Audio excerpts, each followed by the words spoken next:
بسم اللہ الرحمن الرحیم۔ السلام علیکم۔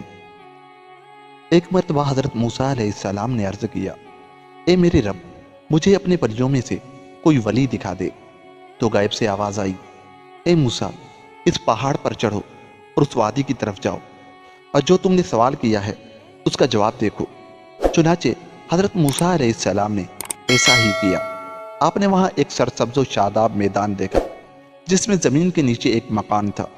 جب حضرت موسیٰ علیہ السلام اس میں داخل ہوئے تو کیا دیکھتے ہیں کہ وہاں ایک کوڑھی شخص ہے جس کو گوشت کے لوتھڑے کی طرح ڈال دیا گیا ہے۔ اس کو دیکھ کر حضرت موسیٰ علیہ السلام نے کہا کہ السلام علیکہ یا ولی اللہ۔ یہ سن کر اس نے کہا وعلیکم السلام یا کلیم اللہ۔ پھر اس سے حضرت موسیٰ علیہ السلام نے پوچھا، تو نے مجھے کیسے پہچانا؟ اس نے جواب دیا، میں ایک ایسا شخص ہوں کہ جس کی کوئی اس حالت میں عیادت کرنے کے لیے نہیں آتا ہے، اور میں نے چند راتوں سے اللہ تعالیٰ سے دعا کی کہ وہ مجھے آپ سے ملا دے، تو میری دعا قبول ہو گئی۔ پھر حضرت موسیٰ علیہ السلام نے اس ولی سے پوچھا، اے بندہ خدا، تیری خدمت کون کرتا ہے؟ تجھے کون کھلاتا اور پلاتا ہے؟ اس نے جواب دیا، میرا ایک بیٹا ہے جو ہر روز اس وادی میں جاتا ہے اور میرے لیے اچھے اچھے خرمے چن کر لاتا ہے، میں اسے کھاتا ہوں اور اس سے روزہ افطار کرتا ہوں۔ حضرت موسیٰ علیہ السلام نے فرمایا، میں تیرے بیٹے کو دیکھنا چاہتا ہوں۔ اس نے اپنے بیٹے کا پتہ بتلایا۔ چنانچہ حضرت موسیٰ علیہ السلام اس کے پاس گئے تو کیا دیکھتے ہیں کہ اس کا بیٹا حسن و جمال میں چاند کی طرح تھا۔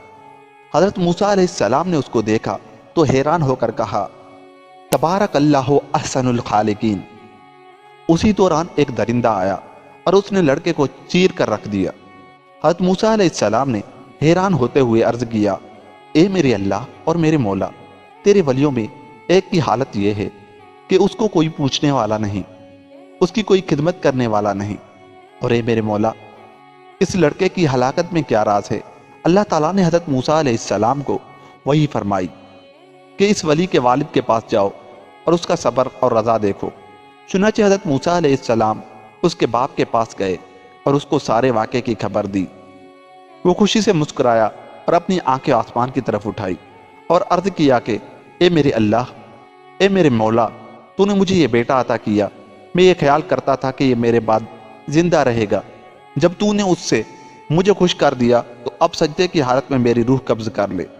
پھر اس نے سجدہ کیا تو حضرت موسیٰ علیہ السلام نے اس کو ہلایا، لیکن وہ اللہ کو پیارا ہو چکا تھا۔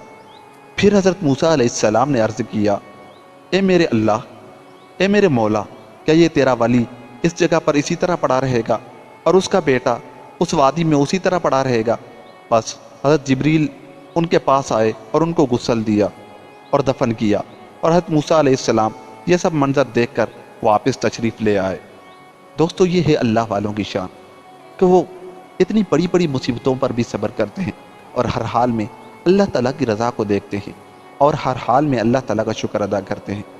ہمیں بھی چاہیے کہ ہم بھی ہر حال میں اللہ تعالیٰ کا شکر ادا کرتے رہیں اور چھوٹی چھوٹی مصیبتوں پر صبر کر لیں، کیونکہ ہماری مصیبت اتنی بڑی نہیں۔ ملتے ہیں کسی اور ویڈیو کے ساتھ، تب تک کے لیے خدا حافظ۔